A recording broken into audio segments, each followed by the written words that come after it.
जैसे मान लीजिए कि 3 व्यक्ति है, ए, बी और सी। ये 3 व्यक्ति हैं जो एक बिजनेस स्टार्ट करना चाहते हैं। अच्छा, ए अकेला सोच रहा है कि मैं, क्योंकि जनरली लोग ये करते हैं कि अकेले फायदा चाहते हैं। जैसे मैं खुद का कहूँ तो मेरी सबसे बड़ी प्रॉब्लम ये है कि मैं सोचता हूँ कि मैं किसी को शामिल ना करूँ, मैं खुद ही पूरा बिजनेस करूँ। ऐसे कई लोगों की आदत होती है ना। तो क्या होता है कि कुछ लोग ये सोच, और इस वजह से बिजनेस भी नहीं कर पाते, सारा लाभ खुद लेने की कोशिश करते हैं, इस वजह से वो खुद ही बिजनेस नहीं कर पाते, कोई फायदा नहीं होता। तो इन्हें सोचा कि मैं कोई बिजनेस करूं, और उसने कहा कि भाई मैं एक दुकान खोल लेता हूँ किराने की, उसमें मेरे को 10,000 रुपये का खर्चा लगने वाला है। कितने रुपए का? 10,000 रुपये का खर्चा लगने वाला है कि मैं 10। लेकिन उसने देखा कि भाई उसके पास बैंक में तो केवल 5,000 ही रुपये हैं। कितने रुपए पड़े हुए हैं उसके पास? केवल 5,000 रुपये। और ये तो सोच रहा था कि भाई दुकान खोले, लेकिन उसके पास कितने होंगे? 5,000 रुपये। कई जगह उसने लोन लेने की कोशिश की, किसी ने लोन भी नहीं दिया उसको, उसकी आदत ठीक नहीं थी, व्यवहार भी ठीक नहीं था। फिर उसने क्या किया, अपने दोस्त को कॉल किया, बीफ और बबलू को कॉल किया, है ना, और उसने कहा कि भाई मैं एक दुकान खोल रहा हूँ और तू मेरा अच्छा दोस्त है, मैं तुझको भी पार्टनर कर सकता हूँ, है ना, तू भी थोड़ा सा पैसा लगा ले। और उसने कहा चल ठीक है, मैं भी पार्टनर, उसका भी थोड़ा भाई हम जान के। उसने कहा देखो नियत तो सबकी खराब हो जाती है पैसे पे, उसने कहा कि चलो हमें भी कुछ फायदा मिलेगा। तो उसने सोचा कि भाई चलो ठीक है हम तैयार हो जाते हैं, लेकिन इसने कहा कि 5,000 रुपये लगेंगे शामिल होने के लिए। तो उसने कहा कि भाई 5 तो नहीं है ना, लेकिन मेरे पास 2,000 रुपये, 5 नहीं है, कितने हैं मेरे पास? 2,000 रुपये। उसने कहा चल तू 2,000 रुपये लगा के ही आ जा। तीसरे जो अपना बंदा है, चंदू नाम का बंदा है, उसको शामिल कर लेंगे अपन, तीसरा दोस्त जो इनके साथ रात में बैठता था शाम को, ठीक है ना। तो उसने कहा चल उसको भी कॉल करते हैं। तो इसने कॉल किया चंदू को, है ना, उसने कहा कि भाई देखो हम दोनों लोग मिल गए। ऐसे बात एक से स्टार्ट हुई थी, लेकिन 2 लोग मिल गए। फिर एक तीसरे बंदे को उसने कॉल किया क्योंकि जरूरत पड़ रही है ना, तो जरूरत हमेशा एक दूसरे इंसान की रहती है। तो उसने कहा कि भाई आप यदि दुकान में शामिल होना चाहते हैं तो कुछ पैसे लगाने पड़ेंगे। तो चंदू तैयार हो गया, चंदू ने कहा चलो ठीक है बताओ कितने पैसे लगाने। उसने कहा कि मात्र 3,000 रुपये। चंदू बोला अरे 3,000 रुपये, मेरे पास तो काफी रुपए थे, है ना, मैं तो इससे भी ज्यादा लगा सकता था। चलो 3 ही लगाओ आप, नहीं तो फिर ज्यादा फायदा आप लेंगे, दुकान हम खोल रहे हैं, है ना, फायदा आप ज्यादा ले जाएंगे। तो इस तरीके से टोटल कितने हो गए? 10,000 रुपये हो गए, टोटल हो गए ना 10,000 रुपये। अब भाई 10,000 रुपये से एक दुकान खुल गई, है ना, किराने की दुकान खुल गई। ऐसे चाय की दुकान ही खोली, तो किराने की दुकान खुल गई। और एक साल में इस किराने की दुकान से इनको जो फायदा हुआ, वो फायदा हुआ इनको कितना? 1,000। कितने का फायदा हुआ? 1,000। पूरा खर्चा वर्चा काट के सारा कुछ फायदा तो हुआ कम से कम 1,000 रुपए का। अब समस्या खड़ी हो गई भाई 1,000 रुपए का फायदा हुआ। इन्होंने सोचा कि भाई इस जो 1,000 रुपए का फायदा हुआ है ये इनको किस अनुपात में बांटा जाए, है ना, दिक्कत हो जाएगी। उन्होंने कहा कि भाई देखो इसने ज्यादा पैसा लगाया था, इसने थोड़ा उससे कम लगाया, और उससे बीच वाले इसने लगाया 3,000 रुपए। तो फायदा को जो बंटवारा होगा वो किस अनुपात में किया जाएगा? तो उन्होंने कहा कि जिस अनुपात में पूंजी लगाई गई है उसी अनुपात में क्या कर दो आप, फायदे का भी बंटवारा कर दो। तो ए, बी और सी ने किस अनुपात में पूंजी लगाई थी? 5,000 रुपये ए ने लगाए थे, 2,000 रुपये बी ने लगाए थे, और 3,000 रुपये किसने लगाए थे? सी ने लगाए थे। तो क्या इस अनुपात में बंटवारा करना उचित रहेगा? पक्का? अनुपात तो वही निकल के आएगा। तो चलो ठीक है, अभी आप कह रहे हैं तो मान ही लेते हैं, 3 0 से 3 0 कट गए, 5:2:3 में क्या हो जाएगा? बंटवारा हो जाएगा। तो टोटल कितने यूनिट वैल्यू बच जाएगी? 10 यूनिट। 10 यूनिट की वैल्यू आपको दे रखी है कितना? 1,000 रुपये। तो 1 यूनिट की वैल्यू कितनी आ जाएगी? 100 रुपया। इसका मतलब ये है कि इसको मिला कितना? 500, इसको मिलेगा कितना? 200, इसको मिलेगा, ठीक है ना। तो जिस अनुपात में पूंजी लगाई है उसी अनुपात में क्या हो गया? बंटवारा हो गया। यहाँ कोई दिक्कत नहीं हुई, है ना, दुकान भी अच्छे से चल रही है, बंटवारा भी ठीक ठाक तरीके से हो गया। लेकिन भाई कभी कभार आप ऐसा भी, बंटवारा करना सही नहीं है, ऐसा बंटवारा कभी नहीं किया जाता है। हाँ, ऐसा इसलिए नहीं किया जाता है क्योंकि देखो बीच में हो सकता है कि जो बीफ और भाई साहब है वो दुखी हो जाए, है ना। उसने 2,000 रुपये लगाए थे, क्योंकि उसने कम पैसा लगाया है और उसकी पूछ थोड़ी कम है, कम पूछ रहे हैं उससे काम ज्यादा करवा रहे हैं लोग, है ना। पूछ कम रहा है, इन्हें ज्यादा पैसा लगाया तो वो मेन चेयर पे बैठता है, जो मैनेजर वाली चेयर है ना, सी उसके बाजू में बैठता है, लेकिन इसको काम पीछे बैठाया जाता है स्टूल पर, कहते हैं कि चलो 2 किलो चावल तोल दो, ये कर दो, है ना। तो इसकी वजह ये हुई कि थोड़ा रुष्ट हो जाता है और बीच में ही कभी कभार क्या होगा, व्यापार छोड़ के भी मांग जाएगा, है ना। तो ये जो बंटवारा को इस हिसाब से नहीं करना चाहिए, राशि के हिसाब से तो करना ही करना चाहिए, लेकिन इसमें समय का भी ध्यान रखना चाहिए कि कौन कितने समय तक रहा। तो अपन जो बंटवारा करेंगे वो किस हिसाब से करेंगे, साथ में टाइम भी लेंगे, क्या लेंगे साथ में, कि भाई कौन कितने समय के लिए रहा और कितने समय के लिए इस साझेदारी में रहा। तो ये कहलाती है पार्टनरशिप। पार्टनरशिप कैसे बनती है, इसमें जब तीनों, 2 या 2 से अधिक लोग आपस में सहमत हो और एक नियम के साथ सहमत है ना, व्यक्ति है ना, एक नियम के अनुसार किसी एक व्यापार में एक निश्चित पूंजी लगाकर एक निश्चित समय के लिए यदि सहमति जाहिर करते हैं तो ऐसे निकाय को अपन क्या कहते हैं, साझेदारी कहते हैं। और जो लाभ होता है उस लाभ का बंटवारा इनकी पूंजी और समय के रेशियो में किया जाता है, ठीक है ना। कभी कभार आगे आपको ये भी देखने को मिलेगा कि समय देखो सेम रहेगा तो आपको समय लेना नहीं पड़ेगा। जैसे यहाँ पर 1 साल में था, टोटल जो लाभ हुआ था 1 साल में हुआ था, तो सभी जगह आप 1-1 साल का गुणा करते हैं यहाँ पे, तो कोई फर्क नहीं पड़ता। क्या 5-5 साल होता, 5 साल तक रहे थे, ठीक है। तो क्वेश्चन की टाइप पे डिपेंड करेगी, 3-4 टाइप के क्वेश्चन हमें पढ़ते हैं और बड़ा सरल सा टॉपिक है। बड़े अधिक व्यक्ति किसी शर्त के अनुसार, आपको लिखना है, जब 2 या 2 से अधिक व्यक्ति किसी शर्त के अनुसार किसी व्यापार को चलाने के लिए सहमत होते हैं, तब 2 या 2 से अधिक व्यक्ति किसी शर्त के अनुसार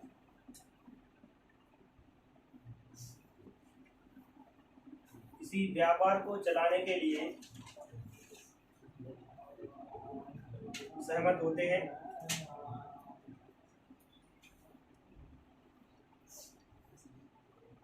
तब ऐसी व्यवस्था को साझेदारी कहते हैं। तब ऐसी व्यवस्था को साझेदारी कहते हैं।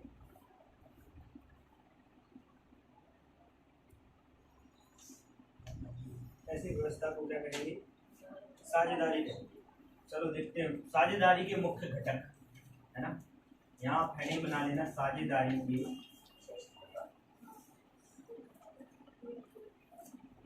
मुख्य घटक। ये चीज समझ गए तो फिर दिक्कत नहीं होगी आपको। कौन कौन से मुख्य घटक, 3 मुख्य घटक होते हैं, मतलब 3 टाइप से प्रश्न आपसे पूछे जाएंगे, है ना। कौन कौन से 3 टाइप होते हैं। सबसे पहला तो आपको ध्यान रखना है कि देखो आप व्यापार करेंगे, जैसे आपने देखा होगा कि और भी है ना, और सी भी था, व्यापार जो कर रहा था, दुकान खोल रही थी, उसके बाद जो लाभ हो रहा था तो उस प्रॉफिट का बंटवारा किस हिसाब से किया जाए। तो सबसे पहले तो आपको ये देखना है कि प्रॉफिट शेयरिंग कैसे होनी चाहिए, प्रॉफिट शेयरिंग रेशियो, है ना। मतलब जो लाभ का जो अनुपात है, लाभ वितरण का जो अनुपात है, लाभ वितरण अनुपात है, वो किस हिसाब से लेना चाहिए आपको, ठीक है ना। कभी कभी आप देखेंगे कि समय एक सा है तो आप पूंजी के रेशियो में बांट दीजिए। कभी ये होगा कि कहीं आगे चल के ये भी बात आएगी कि कोई चारा गाय किराए पे दिया जाएगा, है ना, कोई मकान किराए पे लिया जाएगा, तो वहां पर लाभ का बंटवारा कैसे होगा।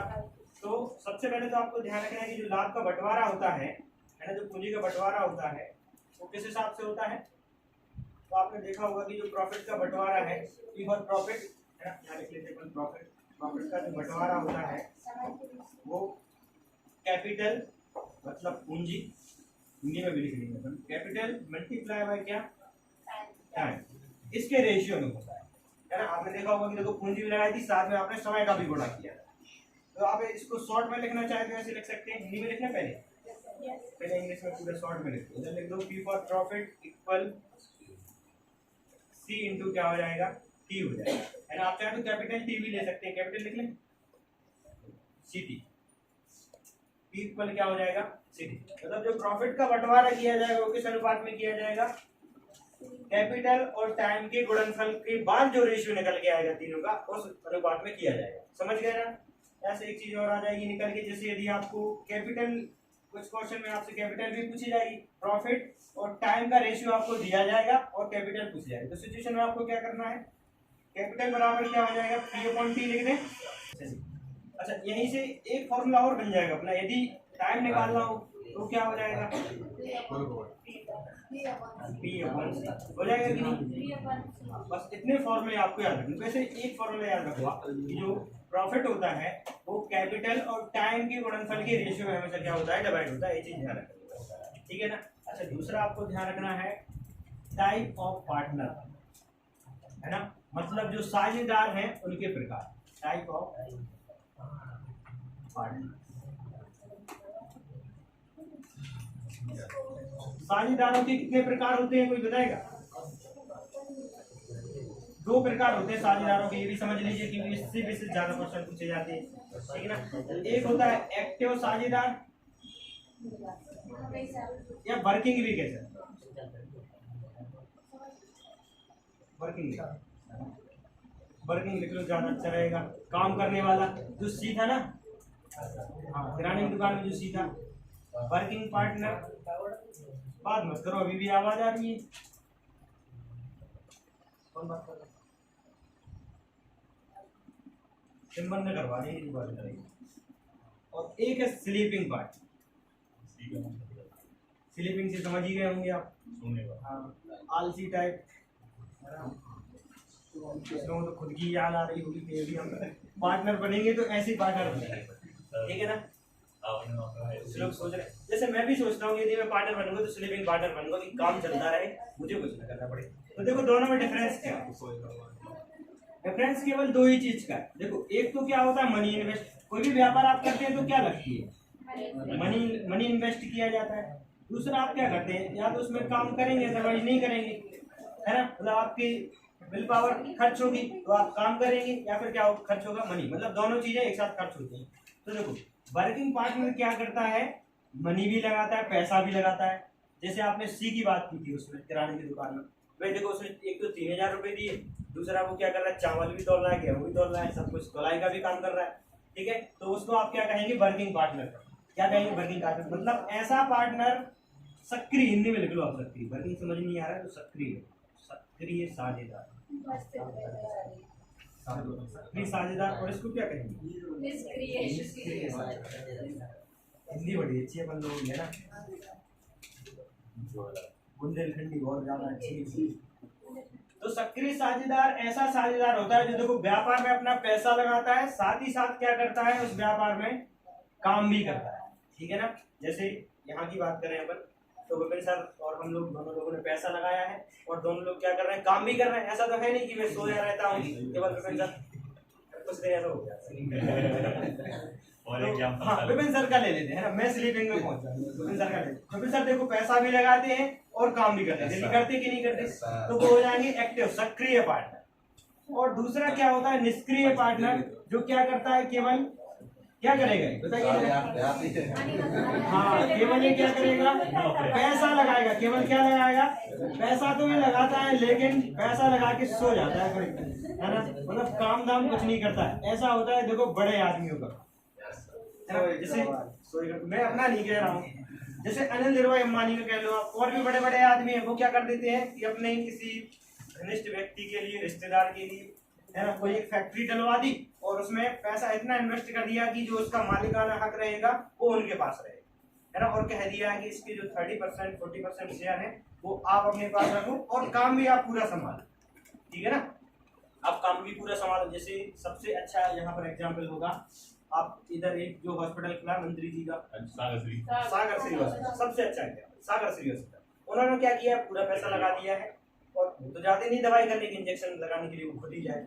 तो वो क्या, बराबर में यदि साझेदारी हो रही है तो जो सक्रिय पार्टनर हो रहा है, जो सक्रिय पार्टनर है वो इस मायने में भी सक्रिय रहेगा कि कहीं ना कहीं उसको अलग से सैलरी भी मिलेगी। आगे कुछ क्वेश्चन ऐसे भी आएंगे कि जो लाभ का बंटवारा होगा सो होगा ही, लेकिन साथ में जो एक्टिव पार्टनर है उसको अलग से सैलरी भी दी जाएगी। क्या दी जाएगी, सैलरी भी दी जाएगी, है ना। आगे कहीं बोनस भी मिल सकता, हो सकता है बोनस मिल जाए उसको, है ना, अच्छा काम उसने किया तो बोनस। तो सैलरी किससे दी जाएगी,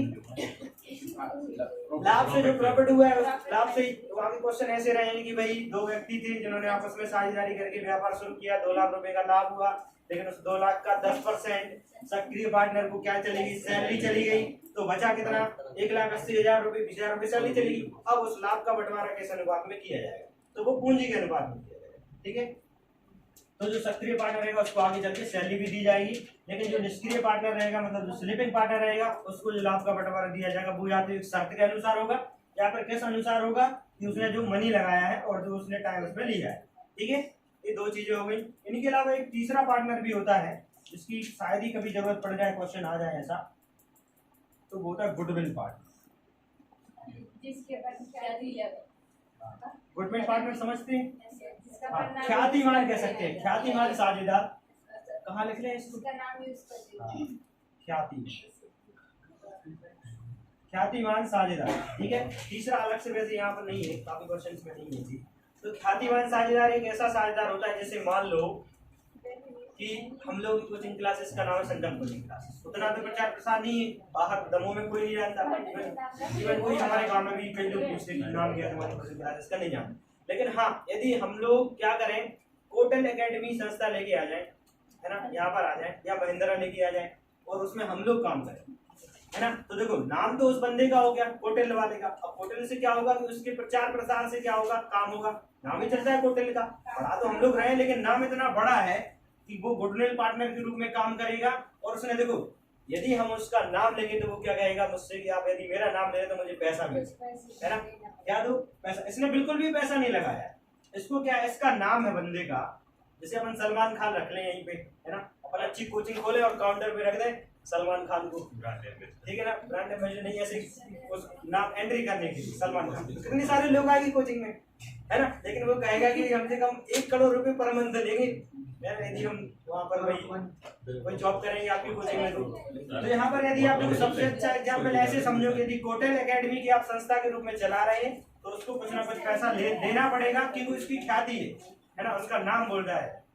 एजुकेशन की फील्ड में जो कोटल एकेडमी उसका बड़ा नाम है, इस हिसाब से वो क्या है, ना तो अपना पैसा खर्च करेगा, उल्टा उसको देना पड़ेगा।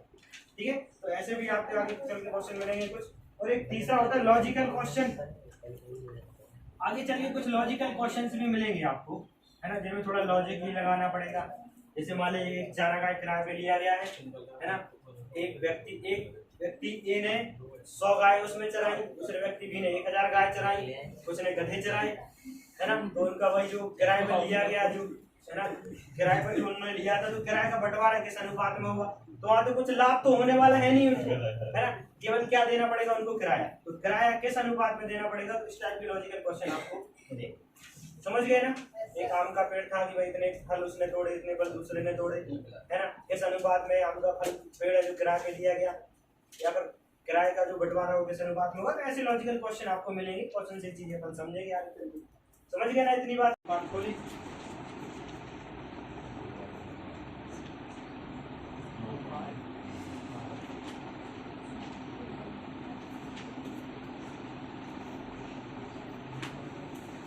क्रमशः 15,000 और 25,000 रुपये लगाकर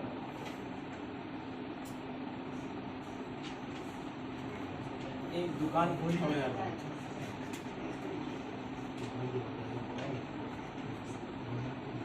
दुकान खुल गई, टोटल कितने हो गए, 40,000 रुपये, दुकान खुली 40,000 रुपये। एक वर्ष बाद उन्हें 24,400 रुपये का लाभ हुआ। एक वर्ष बाद उन्हें 24,400 रुपये का लाभ हुआ।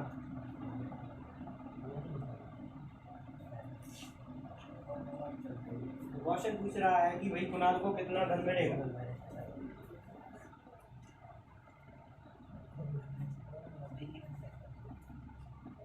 $17,50 है। आपसे पूछा गया है किसका कुणाल। एक चीज और समझ लो यहाँ पे कि भाई जब समय ना दे रखा हुआ है ना, यहाँ तो समय दिया गया तो अच्छी बात है, एक वर्ष, कहीं पे भी ये भी होगा कि जो लाभ का सीधा सीधा लिख देता क्वेश्चन कि यदि 24,400 रुपये का लाभ हुआ है तो इस धन में कुणाल का हिस्सा क्या है, ठीक है ना। तो आपको करना ये है कि जो समय है, यदि समय ना दे रखा हो, समय ना दिया गया हो, तो आपको क्या मानना है? 15,250। एक साल ही मान के चलना है। क्या मान के चलना है फिर आपको? एक साल समय मान के चलना है, ठीक है ना। एक साल मतलब 12 माह मान के चलना है, ठीक है ना। सही है, गलत। यहाँ तो खैर दे रखा है समय, यहाँ कोई दिक्कत नहीं है। 17,250। चलो इधर दीजिए, सारे लोग गलत है, इधर देखो। तो देखते हैं भाई, देखो गोपाल ने कितना पैसा लगाया? 15,000 रुपए, और कुणाल ने लगाया कितना? 25,000। तो लिखने का तरीका हमेशा ऐसा रखेंगे आप। यहाँ पर अपन लेंगे क्या? कैपिटल। कैपिटल मतलब सी मतलब पूंजी। यहाँ पर क्या लेंगे अपन? पूंजी। जो पूंजी लगाएंगे ये होगी पूंजी दोनों की। और यहाँ लेंगे अपन क्या? समय, है ना, टाइम। तो कोई भी क्वेश्चन गलत नहीं होगा कभी भी। तो कितने समय के लिए बात? दोनों लोग एक साल तक रहे, कोई दिक्कत नहीं, कोई बीच में छोड़ के नहीं भागा। व्यापार को अच्छा काम धंधा चल रहा होगा इनका, इसमें लॉकडाउन लग जाता तो पता चल जाता, ठीक है ना। तो अपन क्या निकालेंगे? प्रॉफिट का बंटवारा कैसे होगा? तो अपन निकालेंगे रेशियो ऑफ प्रॉफिट, ठीक है ना। लाभ का अनुपात। तो लाभ का जो अनुपात निकल के आएगा वो ऐसे निकल के आएगा कि इसमें कितने का गुणा करेंगे आप? 15,000 में 1 का गुणा करेंगे, 15,000 ही रहेगा। आप डायरेक्ट काट भी सकते हैं, यहाँ ये फायदा भी मिलेगा। इसको काट सकते हैं, अच्छा बच्चा जैसा भी काटे आप कट जाएगा, लेकिन अभी नहीं काटेंगे, अभी 2 क्वेश्चन ऐसे ही करेंगे, ठीक है। तो 15,000 रुपए एक साल के लिए लगाए तो टोटल कितने रुपए लगे इसके? 15,000। रेशियो 25,000 रुपए एक साल के लिए लगाए तो कितने रुपए लगे इसके? 25,000 रुपए, ठीक है ना। चलो सॉल्व कर देते हैं। 3 जीरो से 3 जीरो कट गए, 5 से काट दो, 5 दिया 15, 25। टोटल कितने? टोटल भाग बन रहा है 8 यूनिट। मतलब अपने हिसाब से जो लाभ हो रहा है वो 8 यूनिट का लाभ हो रहा है, लेकिन इनका लाभ कितना हो रहा है? 24,400 रुपये हो रहा है। तो इसका मतलब ये है कि भाई 1 यूनिट की वैल्यू क्या निकल के आएगी? तो 8 से काटते हैं, 8 ही कम 8, 8 दिया, भाग नहीं जा रहा है इसमें 4 में, भागना जाए भागना इसमें 40 को ले लेंगे। 8 पंचे 3,050 एक यूनिट की वैल्यू निकल के आएगी। ध्यान रखना। तो इसका पूछा गया कुणाल का। कुणाल के कितने पार्ट? 1 यूनिट की वैल्यू में 3,050 अपन को चाहिए, 5 यूनिट की वैल्यू गुणा करेंगे इसमें, तो हो जाएगा 55, 25, 5 दिया 15, ये आएगा कि नहीं? 15,250 रुपये आंसर निकल के आएगा। ध्यान रखना। 17,50 किसका? गलत काट दिया, ऐसे जल्दबाजी